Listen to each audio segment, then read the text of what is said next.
Greetings, church. Pastor Ken here with a special missionary update.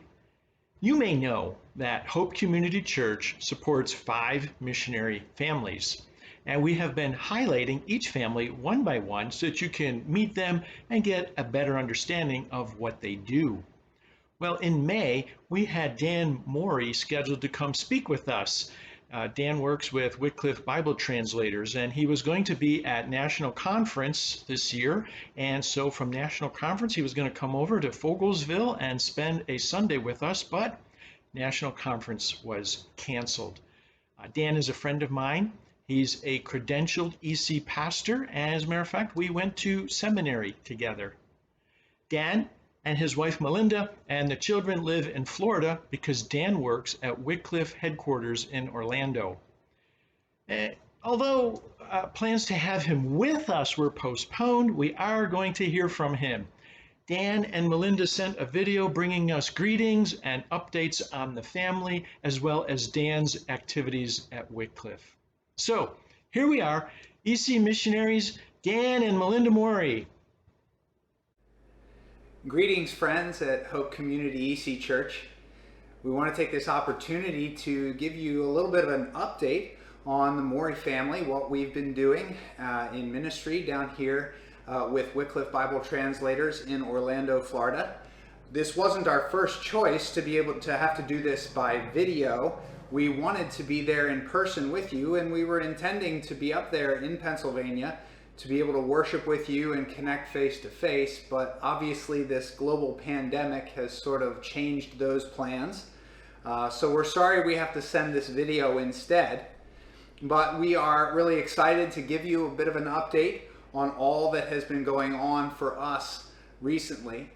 So since we homeschool our kids, life didn't change too drastically for us as far as the schooling of our kids.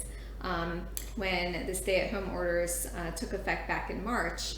Of course, we couldn't meet with our homeschool groups that we enjoy getting together with weekly, but we were fortunate to be able to continue classes with classmates via platforms like Zoom and such. The biggest disappointment probably this spring was the cancellation of the track season.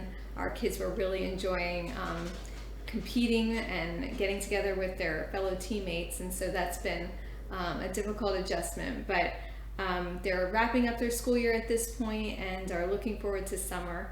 Hannah will be a senior next year, Josiah will be a sophomore, Leah will be in 8th grade, and Rebecca will be in 5th. On the ministry side, things definitely have changed over the past few months with the pandemic going on. Back in mid-March, Wycliffe USA headquarters did close the building, which made me adjust to working at home for the last few months. But as I was working on some of my projects, it became very apparent that I needed to be in at the office to finish those off. The video files that I work with and the footage, our whole footage library is on servers there at the office. So about 5 weeks into the stay-at-home order, I was able to get an exemption and go back into the office and complete a few projects that I had to get done in a timely manner there. And I've sort of been in the office ever since. As things have opened up, Wycliffe USA has been doing everything they can to keep the limited amount of workers that have been going into the office safe and secure.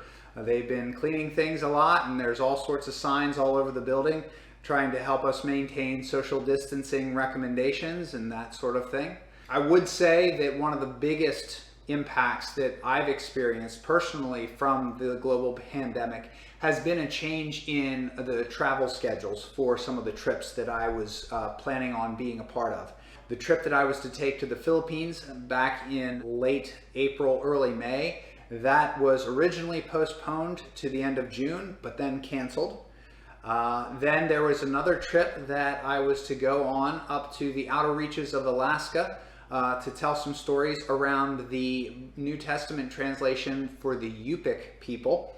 And that was scheduled for toward the end of August, and that too has been canceled. So we're kind of looking around for some of the storytelling opportunities that we can indeed pursue. One of those that is on the horizon, we're just kind of trying to work out the timing on this, is a project to gather some stories and tell a little bit about the American Sign Language translation. They are to be having their dedication for the completed scriptures in a video format at the very beginning of October. And what makes this really special is that this will be the first full Bible in a sign language anywhere on the planet. Now, along the lines of some exciting projects, particularly dealing with sign language, you might want to put on your radar that toward the end of June, our video team will be pushing out several stories surrounding the Japanese Sign Language translation. And that one will be focusing on their New Testament work, which is coming to completion. And we're excited about those products that will hopefully be coming out toward the end of June. And by the way, if any of you are curious about some of the work that my team and I do on behalf of Wycliffe to promote the work of Bible translation, I really encourage you to take a look at Wycliffe's Vimeo channel or YouTube channel. And we have over 150 videos on both of those sites that really show what God is doing around the world through the work of Bible translation. It's through that kind of video media that we really hope to engage a broad audience and inspire them to consider how God might want them to be involved with the work of Bible translation, whether that be through praying for the work, through giving to it financially, or even through serving with it. So as we close out this update, we just encourage you to pray along with us for the continued work of Wycliffe and of Bible translation around the globe. We especially ask you to be praying for many of the international workers who came home just before the pandemic hit its height. Many of them wanted to get back to the U.S. while they still could, and are now finding themselves in a situation of how and when they can get back to work on their projects. And we also really want you to continue to pray for Wycliffe as we try to take this time right now to really strategically look at how we could possibly leverage some of the benefits seen from working remotely, how we can do the same amount of work with maybe even a lower cost. So our entire organization is really looking at that as well. So we ask for your prayers as we kind of go through that process of trying to really leverage what we've learned through this pandemic. As we close things out though today, we just want to make sure that you know how much we appreciate the fact that you guys are part of our team. We serve as an extension of your church and your ministries. And so as we serve, we do so because you help us to do that. And so we just want to say from the bottom of our hearts, thank you so much for partnering with us, with our family, with Wycliffe Bible Translators, and allowing us to work in the work of Bible translation. We do hope to get up to Pennsylvania in the relatively near future, once everything fully opens up. We do hope to see you again face to face and to be able to bring you greetings in that manner, because it's always preferable on our part to be able to see people face to face.